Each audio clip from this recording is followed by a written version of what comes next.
M'dzina la Tate ndi la Mwana ndi la Mzimu Woyera. Ndikulandireni abale ndi alongo mwa Ambuye, pano patiyankhuleni Ambuye. Lero ndi loweruka la Mulungu wa 30 pa chaka, ndipo tikuchita chaka chachikulu, chaka cha oyera onse. Mawu athu oyamba akuchokera m'buku la Chivumbulutso, mutu 7 kuyambira ndime ya 2 kulekeza 4 ndipo 9 kulekeza 14. Amene akutiwerengera mawu oyamba ndi Helen Dandauleni wa utumiki wa ana kuchokera ku Holy Trinity Matawale Parish mu Diocese ya Zomba.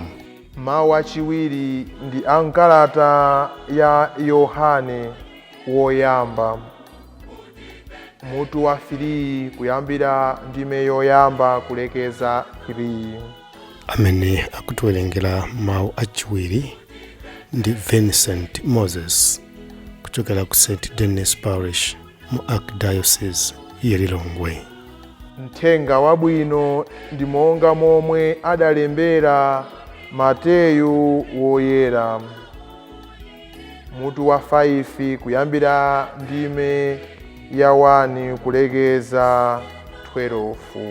Amene akutiwerengera mawu a mthenga woyera komanso kutigawira mawu ndi Reverend Father Raymond Mwale, a pastoral director mu Diocese ya Mzuzu.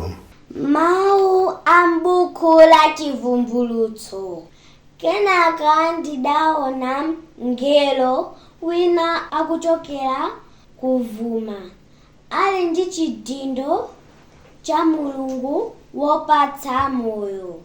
Mokweza mawu adafuwulira angelo anayi aja, amene Mulungu adawapatsa mphamvu yowonongera dziko ndi nyanja. Adawauza kuti musawononge msanga dziko, kapena nyanja, kapenanso mitengo. Tiyambe tawalemba chizindikiro pa phumi atumiki a Mulungu wathu. Tsono ndidamva chiwerengero cha olembedwa chizindikiro aja chidakwanira 144, ndipo olembedwa chizindikiro anali a fuko lililonse la Aisraeli. Mbuyo pake nditayang'ana ndidaona chinamtindi cha anthu osawerengeka. Anthuwo anali ochokera mitundu yonse ya anthu ndi mafuko onse, ndipo anali azilankhulo zonse.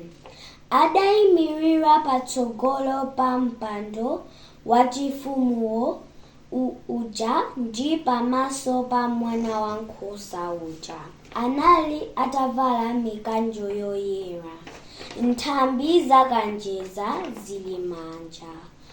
Ankafuwula mokweza mawu kuti chipulumutso chochokera kwa Mulungu wathu wokhala pa mpando wachifumu, ndiponso kwa mwana wankhosa. Angelo onse adayimirira kuzungulira pa mpando wachifumu uja, kuzunguliranso akulu aja ndi zamoyo zinayi zija. Angelowo adadzigwetsa chafufumimba patsogolo pa mpando wachifumu nampembedza Mulungu. Adati ameni.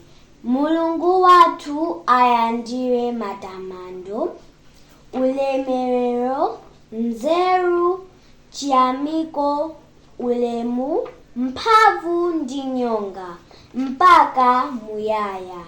Amen.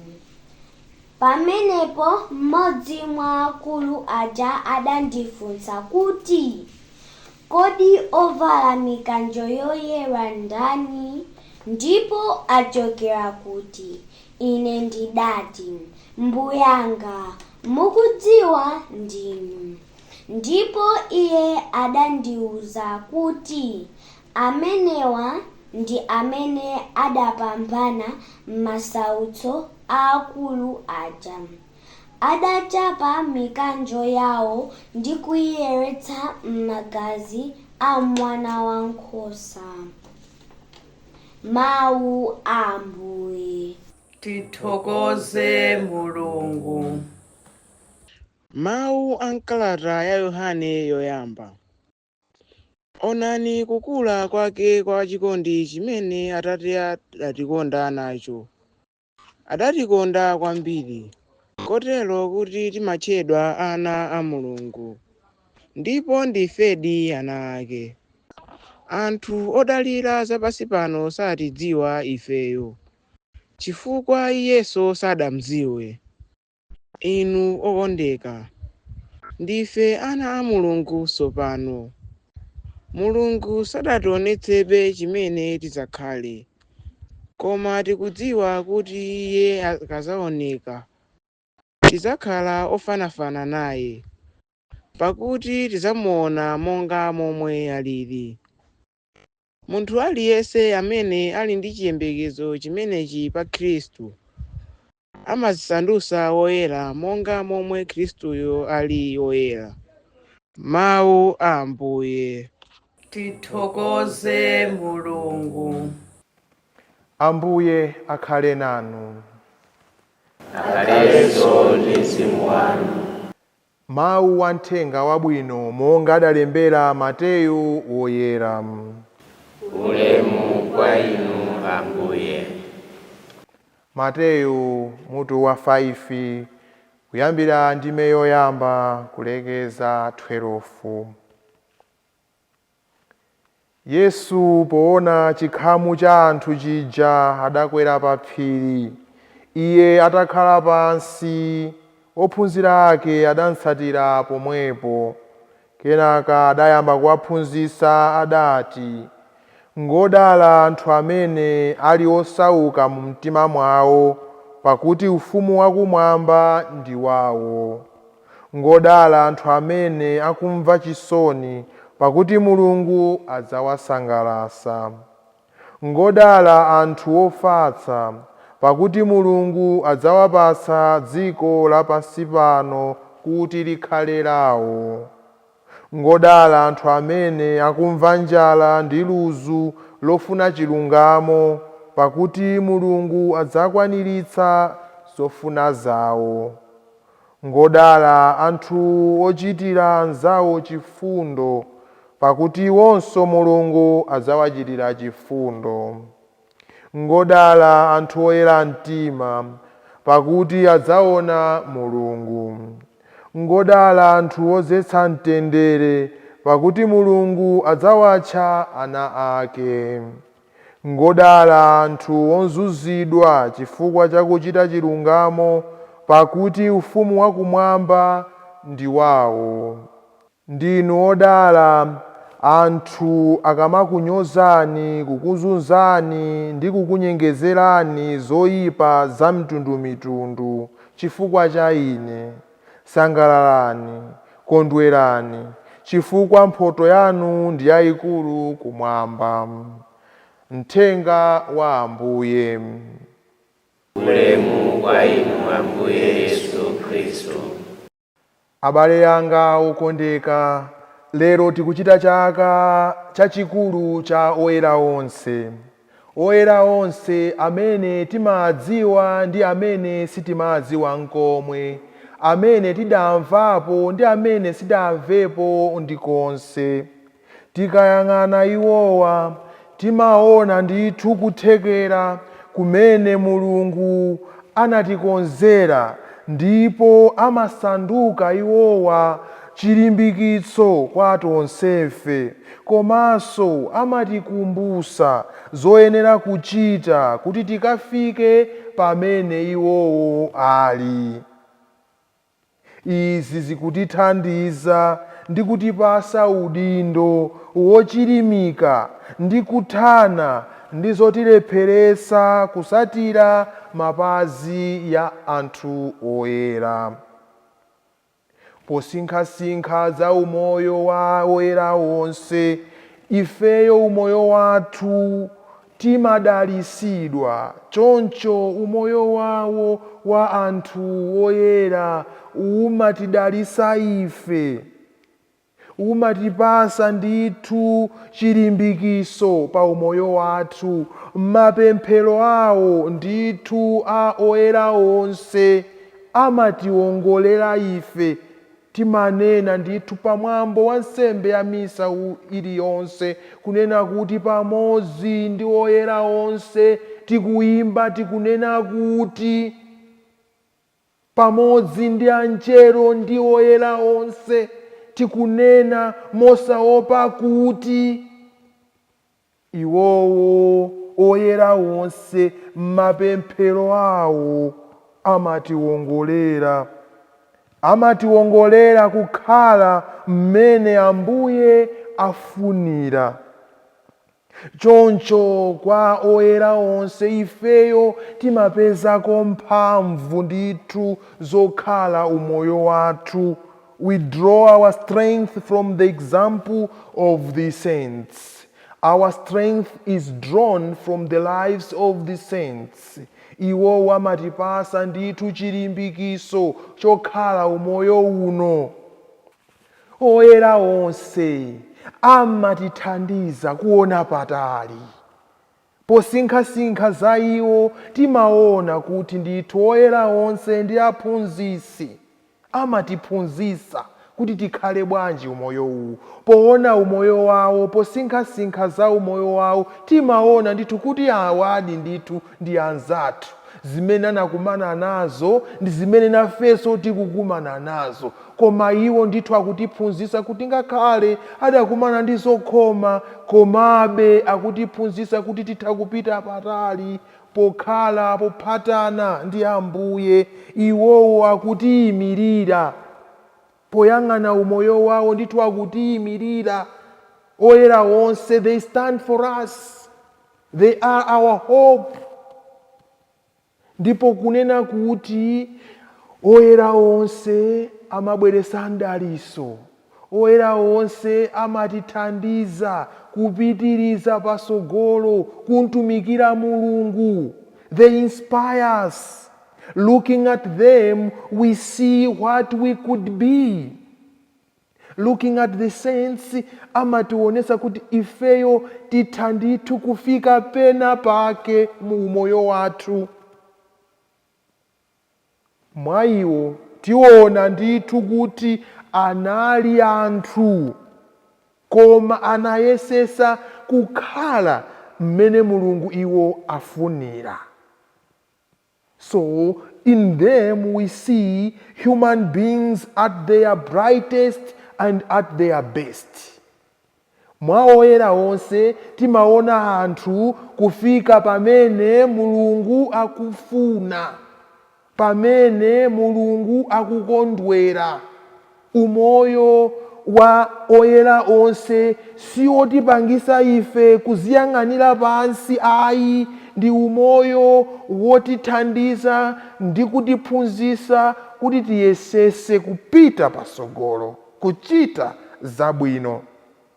Tiyenera ndithu kusanduka ake eni. Sitiyenera kuti tikhale anjelo, kuti lero basi tasanduka anjelo. Ayi, iwo akutiphunzitsa kuti ndithu anali anthu pena olephera, pena ofoka, anali ndithu kukumana ndi zokhoma zina zimene timakumana nazo umoyo wathu siku ndi siku. Anali olephera, komabe iwo ngakhale anali ndi kukumana ndi izizi, ubwino wawo udaposa kulephera kwawo. ubwino wawo udadusa zowalepheresa. Chifukwa chake lero tikunena za oyera onse. Kuchita zabwino kunachuluka kwambiri kuposa kulephera kwawo. Analibe mtima wa hafu-hafu kuti zinchiteko pang'ono izi pang'ono ayi. Anali ndi mtima wonena kuti za Mulungu zindichitepo, ndichite fikepo. Kuchita nadi mwakudidimizika, kufikapo nadi kuchita khumbiro la chiuta. Osati ukupa choko yayi. Uwemi ujumphe uheni. So ubwino wathu upose zotilepheresa zathu. Ndithu abale yanga mwa oyera onse timaona mphamvu ya ulemerero, ndithu mphamvu ya ulemu imene Mulungu amapereka kwa anthu ake. We see in the sense the triumph of grace over human weakness. Kuti ndithu kukoma mtima kwa Mulungu, zaulere za Mulungu zimaposa kulephera kwathu. Timasanduka ake a Mulungu, timasanduka oyera pamaso pa Mulungu. Ndithu pamene tikumva mu uthenga wabwino kunena kuti ngodala, ngodala, ngodala, ali odala pamaso pa Yawe. Tinkayimba tili ku seminari, mwasiya zonse kunditumikira inenu, ali odala pamaso pa Yawe. Mwaveka bisi, ngodala, ngodala, ngodala, ngodala, ngodala, ngodala, ali odala pamaso pa Yawe. Ngodala pamaso pa Yawe. Kodi ndani odala? Ngodala iwo amene apereka mtendere. Ngodala iwo amene azesa chimwemwe. Ngodala iwo amene abweresa chikondi. Ndithu abale anga okondeka, ife tizakhala ake a Yesu Khristu ake pamene tithandiza, tilimbikira kukhala umoyo wakumwamba, umoyo woyera. Ufumu wa Mulungu uzapherezera ubwino umene uli mwa ife. Pamene dziko, umoyo wa tsiku ndi tsiku, umaonesa odala ngati anthu amene achita zosayenera, ena akuba ndikumapita chisogolo, ena kunyoza nkumapita chisogolo. Mulungu akutiphunzitsa kuti odala ndi iwo amene akhulupirira mawu ake, ndipo dzuwa la chifundo la Mulungu lidzawalira iwo nthawi zonse. Pamene dziko litiuza kuti odala ndi amene achita nkhanza chifukwa azidzaopedwa, Ambuye akutiuza kuti odala ndi iwo amene aleza mtima, ali odekha, iwowo ngodala. Pamene dziko litiuza kuti odala ndi iwo amati ndidyeretu moyo nkamozi, ndichitiretu zoyipa, ndichitiretu chilichonse chimene ndifuna moyo nkamozi, Ambuye amatiphunzitsa kuti ngodala ndi iwo ngakhale avutika adzakondwa ndi chimwemwe.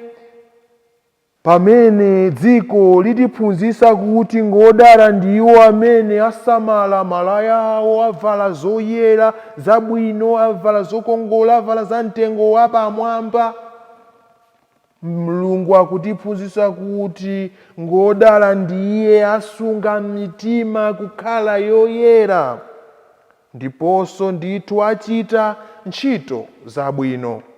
Tikachita ntchito zabwino, tikachitira chifundo anzathu, tikakhala nawo mtima wodekha, mtima womvesera Mulungu, tizasanduka ake a Yesu Khristu. Tipemphere abale anga okondeka kuti tiyesese kuyenda mukuyera kwa oyera onse.